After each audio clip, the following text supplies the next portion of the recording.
Tranquil Clarity by David Kerr. I like the sound of running water.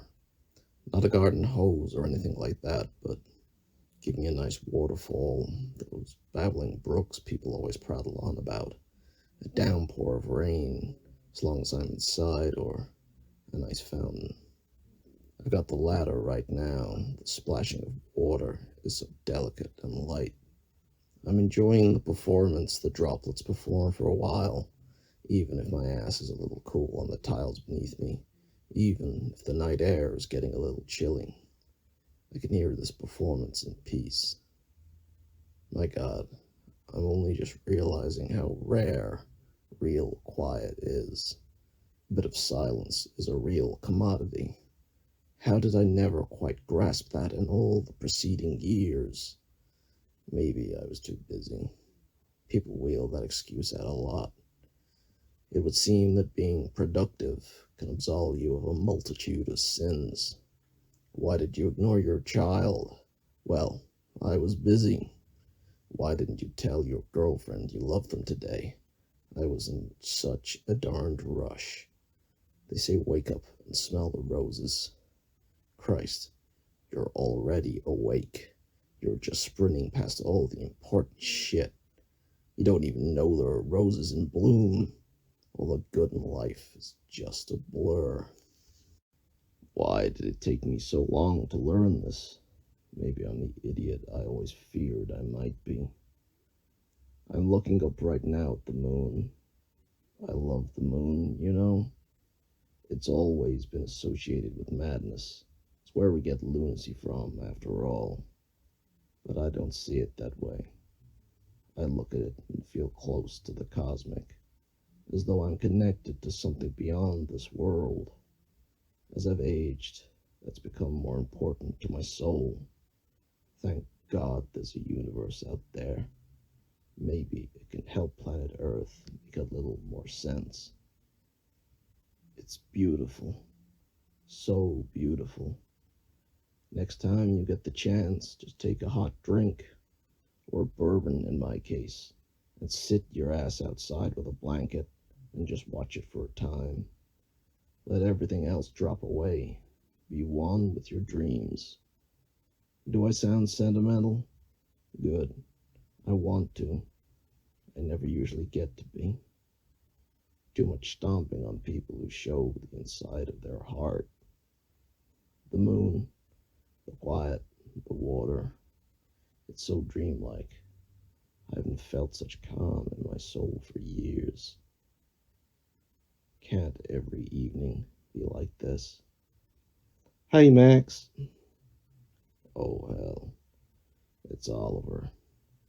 15 years, and he chooses tonight to track me down and be a damn bother. I'm trying to enjoy the evening. He looks as smug as ever, just with gray at the temples. Part of me would rather like to swing for him, but I just don't have the energy. Really? You're sat in an uncomfortable position? Can't be much fun. He smiles that broad, beaming smile and adjusts his jacket. He's dressed in smart casual. Always smart casual. I don't like it. I think it's a halfway house for the indecisive. I'm wearing a suit. My clients demand a degree of professionalism. My chiropractor recommended it for my back pain. Sadly, it appears to cause a pain in my ass to come along.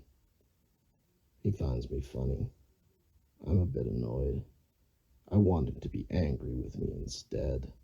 I've always wanted an excuse to smash his face in. I see you haven't lost your wit. Nor have you acquired any. I'm scowling at him. I've got no fair reason for hating Oliver. I'm biting my tongue, trying to hold all the barbs back. But it isn't easy. Why exactly are you here? I thought now would be a good time to talk. He walks a little nearer and tucks his hands into the pockets of his jeans. He's chewing on a toothpick. I want to poke him in the eye with it. honestly. I mean, of all the places and times, this sure seems like the least likely. How the hell did you find me anyway? Still doing your detective work? Think maybe you're getting a little too old for that? He's swerving my question. I don't like that. I never have. He's always been one to do that. Yeah, I am. Just finished a case up, in fact. Only 5 minutes from here. And no, I've substituted my enthusiasm for the work with a heavier reliance on prescribed medications. It appears to be working well. Uh huh. How about you? Still a musician? He nods cheerfully. Aren't you a little too old for that? Ha! Never too old for the love of a guitar. That's so. I honestly thought Hendrix found the ideal conclusion to his career. How about you oblige me and do the same? I'm actually a fan of Hendrix, but I need a way to be an asshole to Oliver. My mind is struggling right now. That wasn't very nice. He sounds a little shocked. Little twerp, shouldn't be. It wasn't meant to be. Oh, please don't tell me you're still bitter. That smug smile of his again. Can I slap him? I really want to. I can be as bitter as I want to be. It motivates me. Oh, Max, good God, it's been over 10 years. He's almost laughing, the kind of laugh that wants to break out and become a deafening belly howl. He's barely holding it in. She chose me. I know she did. I know. I know. He's circling around me. There's a bench opposite. I think he's going to sit himself down there. Please don't let him. I don't want him planning on being here any longer. And you still not made peace with it? He flicks the toothpick to the floor.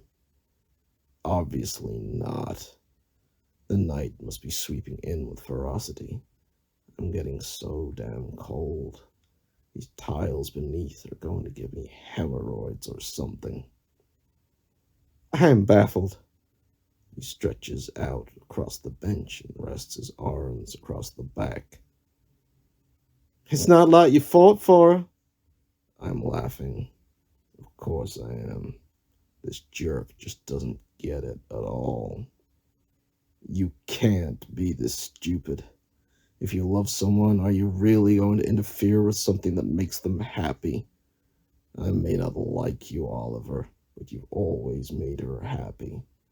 Love isn't an exercise in ego. You put yourself aside, your wants, and, yeah, your pain, so that special person can be happy. Oh shit, tears want to come out. Why am I so emotional right now? Just stop. Then shouldn't you possibly stop hating me? Same way you couldn't stop falling in love with Betty. I couldn't. Only difference is that she only felt that way about one of us. It's not my fault. I hate him in this moment. I hate him because I know he's right, and it just sucks to admit it. I'd really like to say he's full of shit, but I can't. Why can't he be a supreme piece of shit that I can be justified in loathing? So, He's changing the subject. tell me about the case that brought you here. I guess he's thinking I won't budge on the Betty thing. He probably wants to seem interested in me. Kidnapping. Police? Convinced his estranged father took him. And you didn't? No, and I wasn't going to assume either. Not prepared to play a game of chance with a kid's life. So, what happened? He actually seems interested. I'm confused. We met many times and he never seemed interested. Turns out his dad owed a lot of money, very large gambling debts. Seems he either had to find the money or be taught a very harsh lesson. I'm getting so sleepy. Even with Oliver talking, that moon is easing my soul. The noise of the fountain is making me picture a lush glen. It's so enticing. A contact in Mexico spotted him. No sun, just running. Like a coward. Oliver is shaking his head. Seems we're both sickened. So, it ended up with me tracing down Dickie Rich, the kindly enforcer. It's all worked out. Thank God. Oliver deflates with relief. I do the same.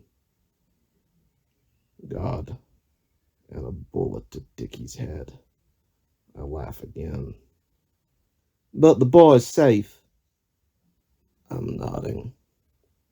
Yeah, police are on the way. Mother ran in as soon as the shooting stopped. She's with him. I'm looking at Oliver and wondering about the resentment I've had towards him. I was never entitled to it. I was jealous. I got halfway to doing the right thing, but my heart's always ached for Betty. It's aching right now for her. Some loves you never forget. For me, she was the love. But I should be thanking Oliver for giving her these happy years, not treating him like shit. I'm sorry, Oliver. Yeah, I know, Max. You do. Yes. His features have softened. But how? Because I'm not here. I'm looking down at the hole Dickie's bullet made in my stomach. Christ. Dying is making me delusional. Oliver is gone now. I can hear sirens in the distance. The cold is eating deeper into me. The blood is spreading further up my shirt. I look across at the trail of blood I've left. They'll follow it and find me. My head's tilting back to look at the moon again. Betty will be in the dreams that call to me.